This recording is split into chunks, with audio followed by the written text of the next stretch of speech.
Да, се слушаме колега Ерин.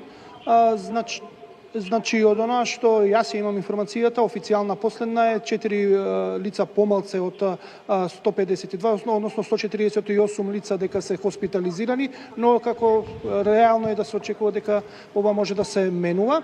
18 се во критична состојба, меѓу нив има и малолетници. Исто така, Арбен Таравари, министерот за здравство, најави дека во секој момент се прават проценки дали на некој од овие 18 критични лица што се во критична состојба ќе треба да бидат пратени во некоја странска земја на лекување. Помош понудија според него повеќе земји, меѓу кои соседните, како што се Бугарија и Србија, но исто така и Холандија. Исто така, Таравари напомна дека во моментов имаме и човечки и материјални ресурси да се справиме со оваа голема трагедија. Само да напоменам дека од 148 лица, колку што он наведе во изјавата што се хоспитализирани, околу 77 лица се хоспитализирани во Скопје, односно се донесени во Скопје на лекување. Исто така Таравари, да напомнам, најави дека во секој момент се очекува отварање на број, телефонски број, каде што родителите и роднините ќе може да се информираат за здравствената состојба на повредените. Но предлагам тука некаде да ја проследиме изјавата на Таравари.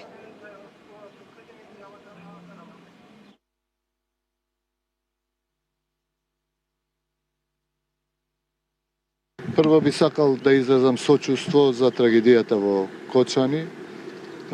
Би сакал да ја известам јавноста дека веќе во Министерството за здравство е формиран штаб кој што е во комуникација со сите здравствени установи кои што згрижуваат пациенти кои што се дојдени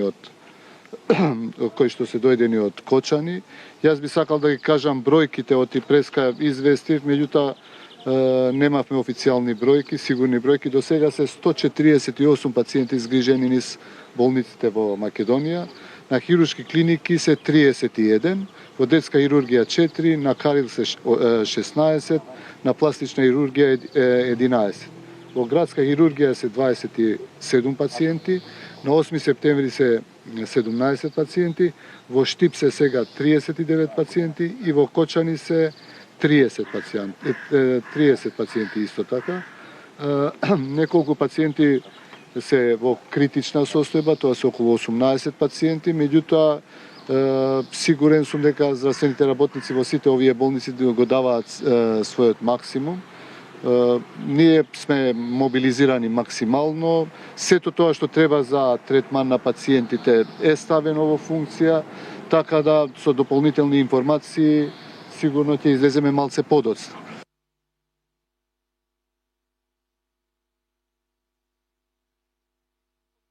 Тука во државната болница можам само да кажам дека неколку возила, амбулантни возила од Штипа дојдоа со нови пациенти и се надеваме дека пациентите добро ќе поминат, ќе бидат добро згрижени. Како што реков, министерот за здравство кажа дека имаме доволно технички и човечки ресурси да се справиме со оваа криза.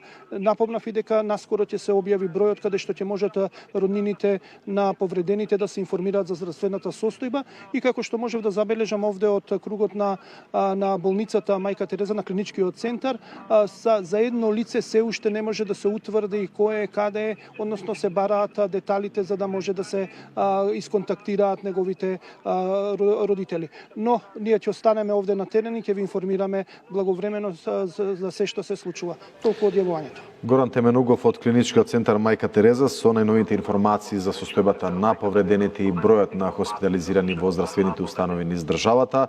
Ние продолжуваме понатаму, се огласија